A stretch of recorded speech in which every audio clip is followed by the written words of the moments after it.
Hi there! In this mini-series, I'll be quickly, and as effortlessly as possible, guiding you through how to get all gold licenses in every Gran Turismo 7 license test, from National B all the way through to Super. In this video, we're tackling International B. I'll break down everything I'm doing for you in pieces so that you understand how to best tackle each test. This guide will be focusing on the PS5 controller, which is presumably what most people will be using for Gran Turismo 7. The same principles apply if you're using a wheel and pedals, except they'll be a lot more straightforward. Now, I know you're keen to get going, and perhaps even stuck on one or more of these tests and want to get straight into it, so we'll move on shortly. But very quickly, I am compelled by the YouTube creator Hidden Code of Conduct to remind you that this will indeed be a mini-series coming out very rapidly over this weekend, so make sure you're subscribed to get notified of when we release the other license test tutorials in the very, very near future. Now, let's get it.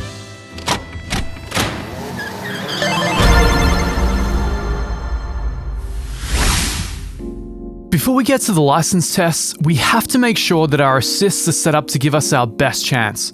With a wheel and pedal set, I would recommend turning all assists off. However, for those of us doing these tests on the PS5 controller, I'd recommend the following settings. Steer with the left stick, and accelerate with the left and right triggers for maximum control. Set shifting to manual so that you can optimize your torque band and engine braking. Traction control at 1, ABS on weak, and steering assist on weak.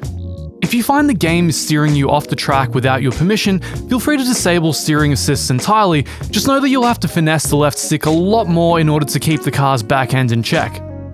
Finally, make sure to watch these two bars as you analyze the runs. The right bar tells you how much throttle I'm applying, while the left bar tells you how much brake I'm applying.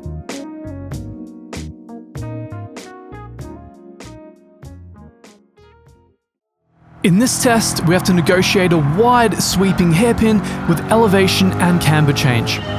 Brake just before the outside clipping point and turn the car in.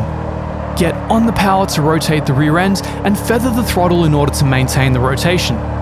You can stay tight on the inside of the road like this, or go wide, then come back in a V-shape. You can apply slightly more throttle once passing the apex, then running off to the left side of the road. Stay in third until the car gains traction and starts going straight. This was a bad example, but still an easy goal. Let's see that again.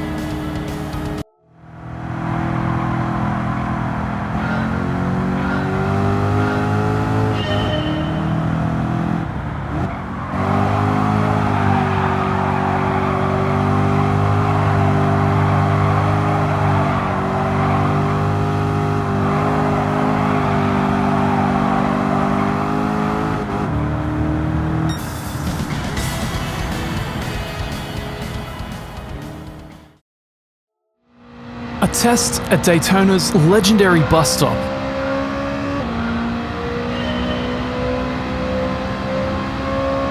Brake at the white line just before the 1 board and shift down to 4th. As you shift down to 3rd, turn the car in while letting off the brake. You can be very aggressive over the first 2 curbs as the car will want to understeer. Get on the brake as soon as you cross the 2nd curb and use light braking to turn the nose of the car right. Be very careful here as the left exit curb is extremely unforgiving to track limits. Try to get a fast exit out of the bus stop to gain time. Let's see that again.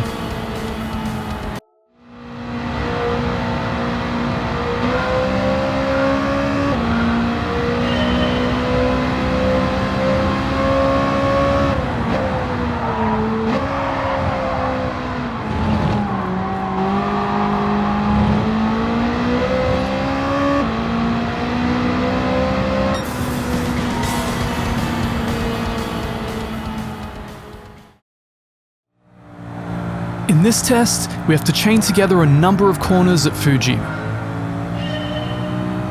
Brake at the 100 board and shift down to 3rd. Turn the car into the apex, half cutting over the inside curb. Get on the throttle after the apex, but don't run out too wide. Come out and hug the inside of the track, turning down the wide sweeping hairpin. You have to let off the throttle or tap the brake to not go wide midway. Once the car turns back in, get back on the throttle gently. Aim toward the right clipping point as soon as you can. Brake just before the 50 board and shift down to 2nd while turning left toward the apex. This can be done better than the demonstration. Flat out now, following the ideal racing line across the finish.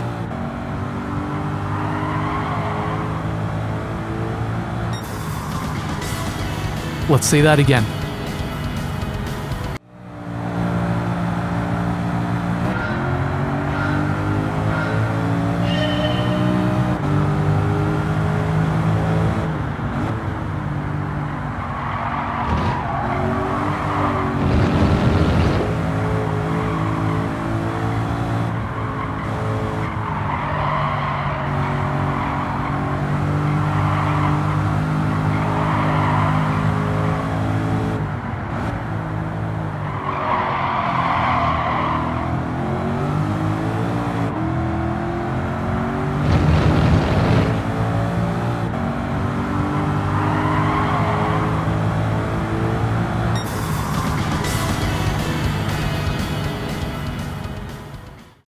In this test, we have to chain together a number of corners on the freeway. Go flat out and focus on maintaining the ideal racing line. You want to start the first turn from the widest clipping point.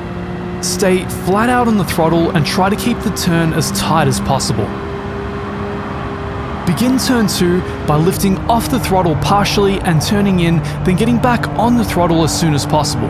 We want to maintain as much momentum as we can. As soon as you're facing down the straight, brake at the 100 board in a straight line and shift down to third as you turn in and get back on the power ASAP to get out of the corner. The goal is to maintain as much speed as possible with a combination of efficient racing lines and pedal work. Flat out across the finish. Let's see that again.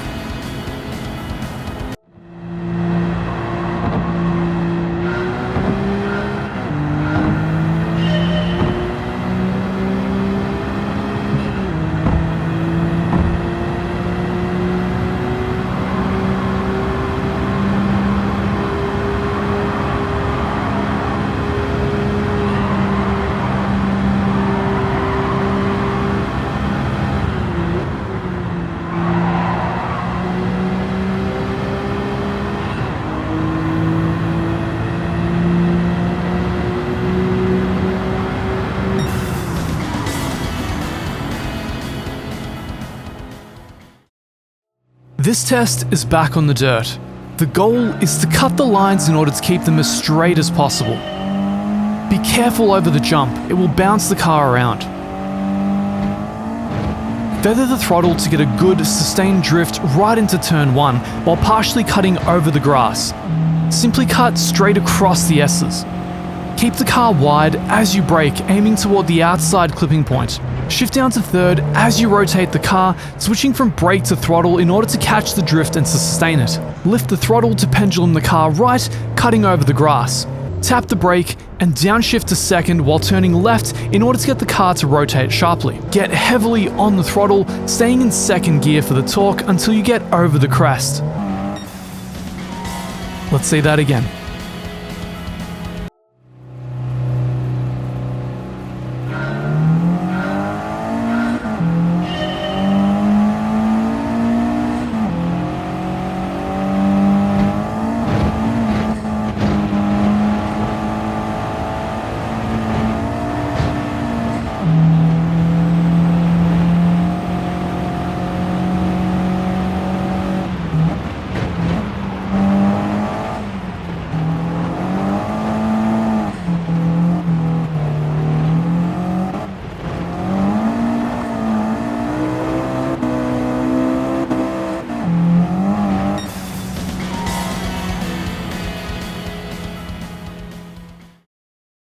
Our second wet driving test, this time at Red Bull Ring in an old German drift car.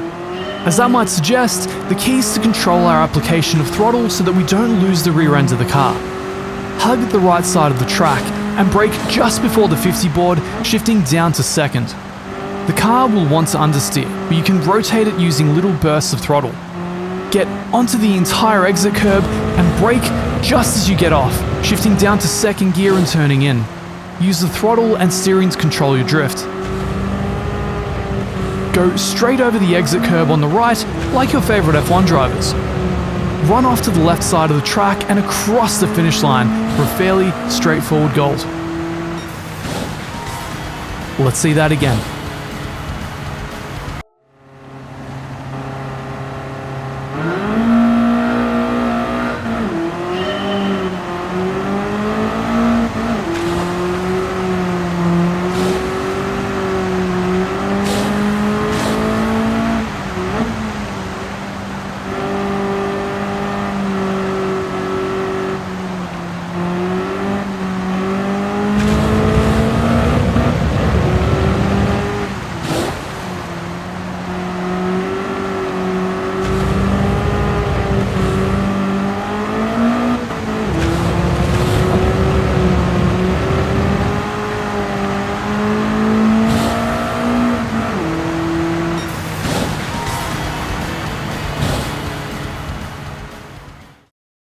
Our first electric vehicle test, on the Nordschleife no less.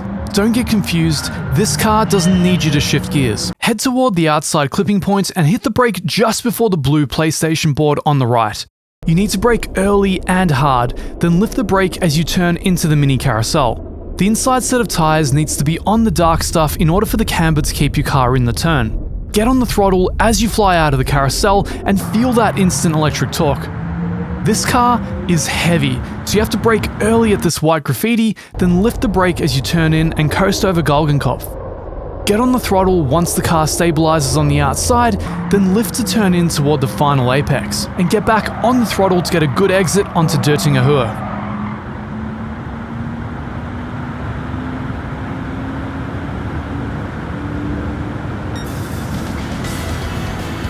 Now let's see that again.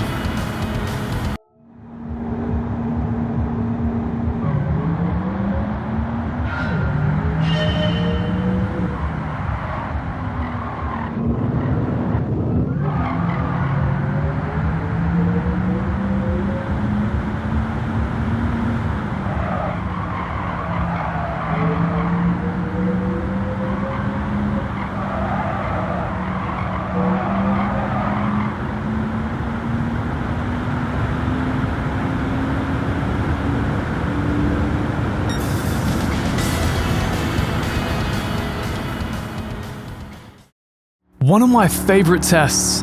You have to navigate an AMG, chaining a consecutive set of corners in one fluid motion. Accelerate toward the outside curb, and hit the brake as soon as you enter the compression, downshifting to third. Lift the brake while turning in to keep the car's weight over the front tyres, clipping the inside curb. Coast toward the second apex, then get on the throttle once you're facing down the track again.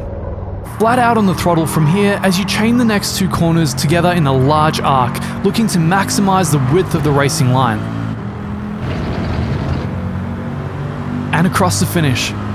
How fun was that? Let's see it again.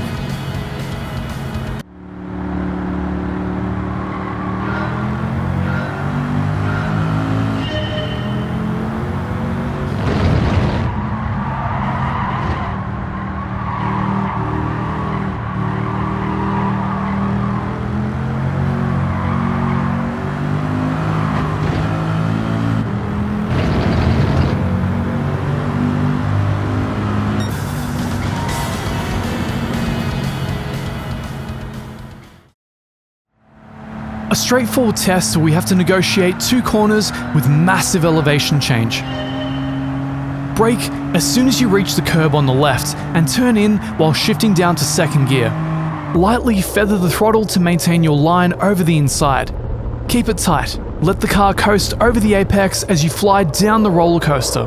Get on the throttle as you face down the next turn and go flat out over the inside apex, running over the outside curbing and across the finish. Nice and simple. Let's see it again.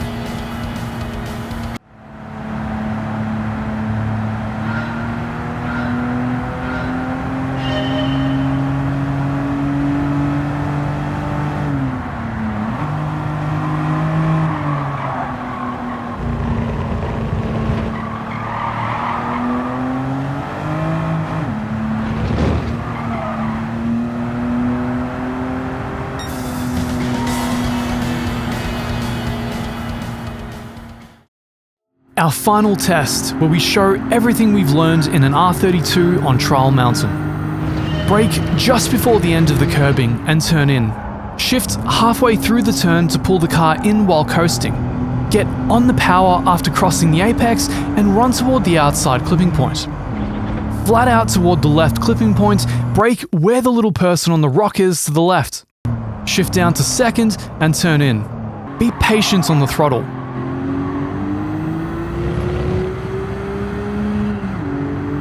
Brake in a straight line and turn in while trying to keep the car tight to the right. Tap the brake and turn in from the clipping point, coasting until you hit the compression and gain grip. Apply the throttle for a good exit to the right. Flat out to the end and no need to shift.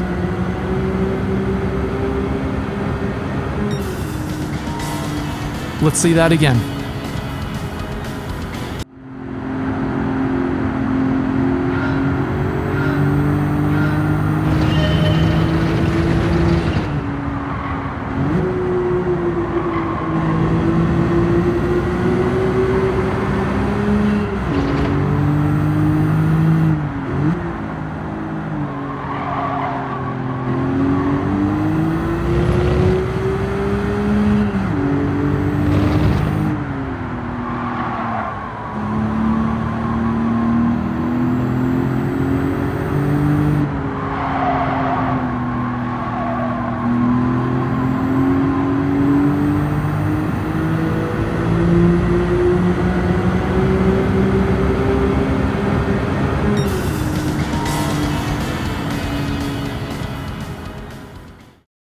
And there we are, all 10 International B Gold license tests done on a controller.